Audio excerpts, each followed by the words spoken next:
There is no place for an ambiguous approach while dealing with a global threat. It is an attack on humanity, freedom, and civilization. It knows no boundaries. Only a uniform, unified, and zero-tolerance approach can defeat terrorism.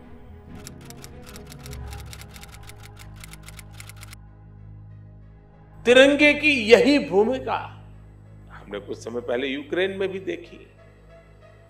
जब भारतीय नागरिकों के साथ साथ संकट में फंसे अनेक देशों के साथियों के लिए भारत का तिरंगा ढाल बना। ऑपरेशन गंगा सबके लिए आशा बन करके उसने एक बहुत बड़ी मिसाल कायम की। अफगानिस्तान से भी बहुत ही विपरीत परिस्थितियों में हम अपनों को सकुशल लेकर के वापस आए। हमने ऑपरेशन देवी शक्ति चलाया। हमने यही कमिटमेंट कोरोना वैश्विक महामारी में देखा। अनिश्चितता भरे उस माहौल में भारत ने एक एक नागरिक को स्वदेश लाने का बीड़ा उठाया। हमने दूसरे देश के बहुत से लोगों की भी मदद की। ये भारत ही है जिसने दुनिया के सैकड़ों जरूरतमंद देशों को जरूरी दवाएं, वैक्सीन पहुंचाई। इसलिए आज दुनिया भर में भारत के प्रति एक सद्भावना है। साथियों, ऑपरेशन दोस्त मानवता के प्रति भारत के समर्पण और संकट में फंसे देशों की मदद के लिए तत्काल खड़े होने के हमारे कमिटमेंट को भी दर्शाता है। दुनिया में कहीं भी आपदा हो, भारत फर्स्ट रिस्पॉन्डर के रूप में तैयार मिलता है। नेपाल का भूकंप हो, मालदीव में, श्रीलंका में संकट आए हो, भारत सबसे पहले मदद के लिए आ गया है।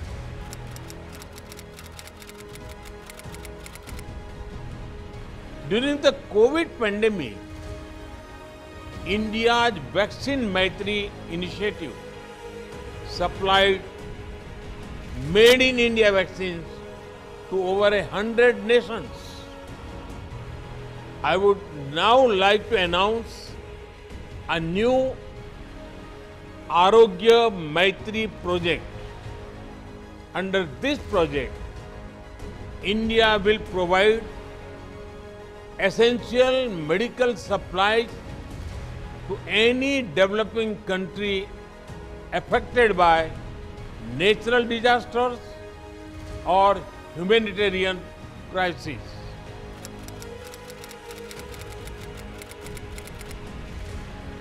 रक्षा क्षेत्र में भारत इंटेंट, इनोवेशन और इम्प्लीमेंटेशन के मंत्र पर आगे बढ़ रहा है। आज से 8 साल पहले तक भारत की पहचान दुनिया के सबसे बड़े डिफेंस इंपोर्टर के रूप में होती थी। हम दुनिया भर से माल खरीदते थे, लाते थे, पैसे देते रहते थे।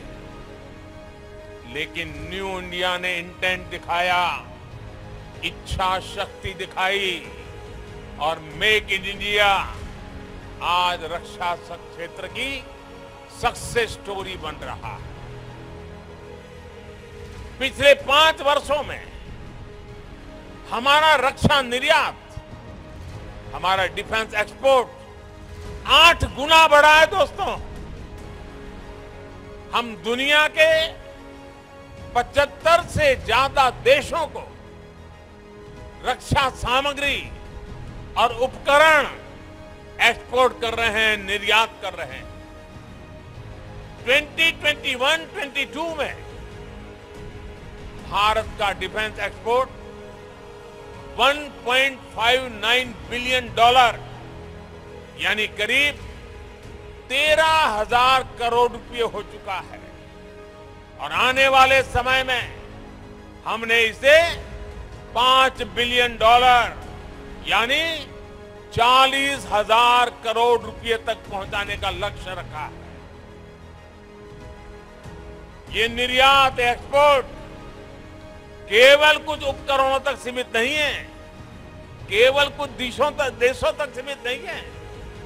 भारतीय रक्षा कंपनियां आज ग्लोबल सप्लाई चेन का महत्वपूर्ण हिस्सा बन रही है। हम ग्लोबल स्टैंडर्ड के स्टेट ऑफ आर्ट उपकरणों की सप्लाई कर रहे हैं।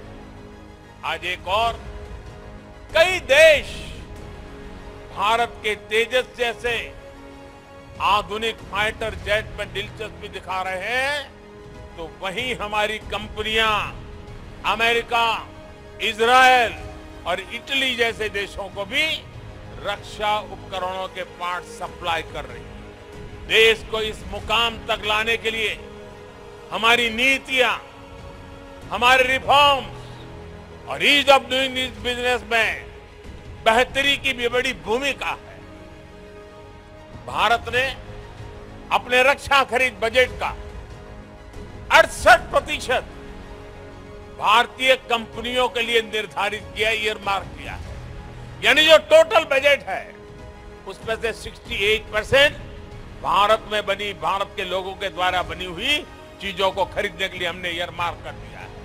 ये बहुत बड़ा निर्णय है और ये निर्णय इसलिए हुआ है कि भारत की सेना को जो प्रगतिशील नेतृत्व मिला है, उस सेना में बैठे हुए लोगों के हौसले के कारण ये निर्णय हो पा रहा है। ये राजनीति इच्छा शक्ति से होने वाले निर्णय नहीं है, ये निर्णय सैन्य की इच्छा शक्ति से होता है। और आज मुझे गर्व है कि मेरे पास ऐसे जवान हैं, मेरे सेना के ऐसे अफसर हैं कि ऐसे महत्वपूर्ण निर्णयों को वो आगे बढ़ा रहे हैं।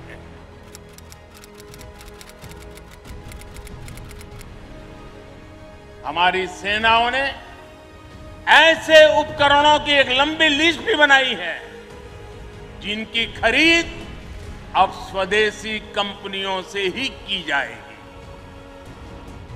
डिफेंस सेक्टर में रिसर्च और डेवलपमेंट के लिए 25% बजट भी देश की यूनिवर्सिटी और देश की कंपनियों को ही उपलब्ध कराने का निर्णय लिया गया है।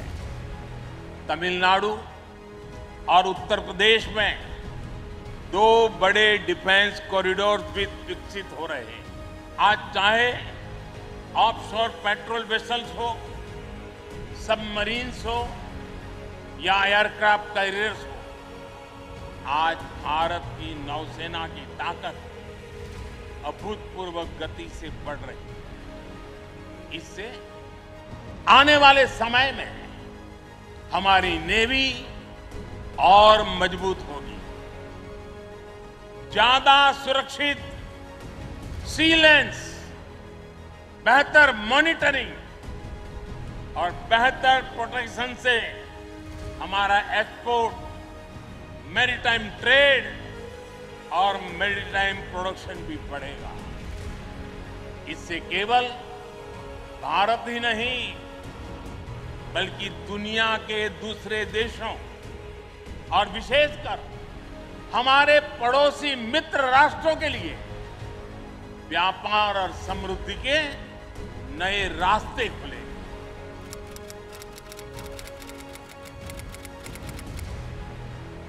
आप सीमा पर कवच बनकर खड़े हैं, तो देश के भीतर भी देश के दुश्मनों के खिलाफ सख्त से सख्त कार्रवाई हो रही है।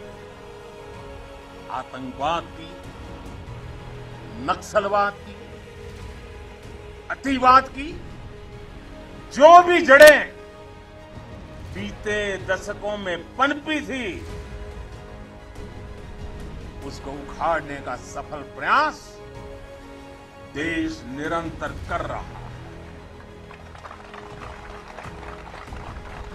कभी नक्सलवाद ने देश के बहुत बड़े हिस्सों को चपेट में ले लिया, लेकिन आज वो दायरा लगातार सिमट रहा है। आज देश में अनेक सैनिक स्कूल खोले जा रहे हैं। सैनिक स्कूलों में सैन्य ट्रेनिंग संस्थानों को बेटियों के लिए खोल दिया गया है और मुझे गर्व है, मैं बहुत सारी बेटियों को मेरे सामने देख रहा हूं।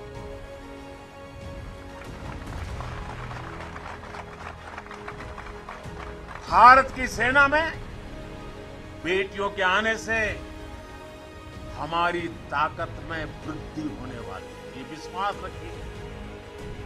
हमारा सामर्थ्य बढ़ने वाला है। आज ब्रह्मोस सुपरसोनिक मिसाइल से लेकर प्रचंड लाइट कॉम्बैट हेलीकॉप्टर्स और तेजस फाइटर जेट्स तक ये रक्षा साजो सामान भारत की शक्ति का पर्याय बन रहे हैं।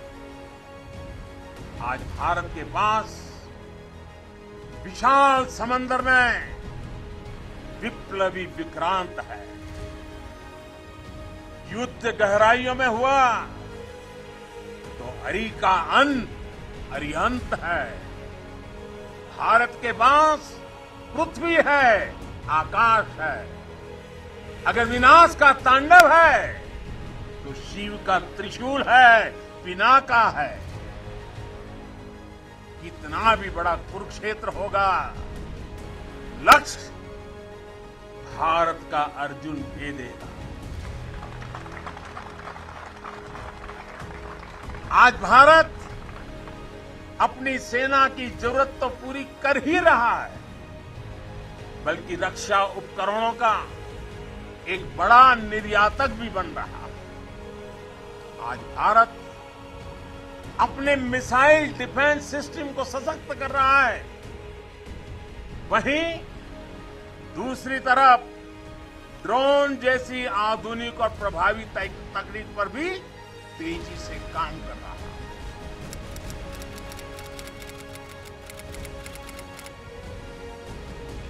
पहले शहरों में बम ब्लास्ट की हेडलाइंस होती थी, नक्सली वारदातों की हेडलाइन होती थी। आज शांति और समृद्धि की खबरें ज्यादा आती हैं।